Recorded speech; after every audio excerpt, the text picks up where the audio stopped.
আসসালামু আলাইকুম। আপনাদেরকে আমি দেখাবো কিভাবে হাইড্রোলিক মেশিন দিয়ে এসপিসি পাইল ড্রাইভ করা হয়। পাইল ড্রাইভ করার জন্য প্রথমে মেশিনে থাকা ওয়্যার দিয়ে পাইলগুলোকে পাইলের সেন্টার লাইন বরাবর বসিয়ে নিব।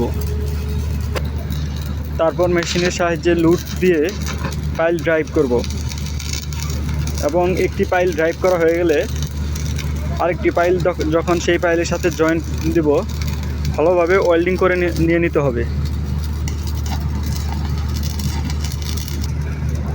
এভাবে একটি পাইলের সাথে আরেকটি পাইল জয়েন করে পাইলের নির্দিষ্ট হাইট পর্যন্ত পাইল ড্রাইভ করে নিতে হবে।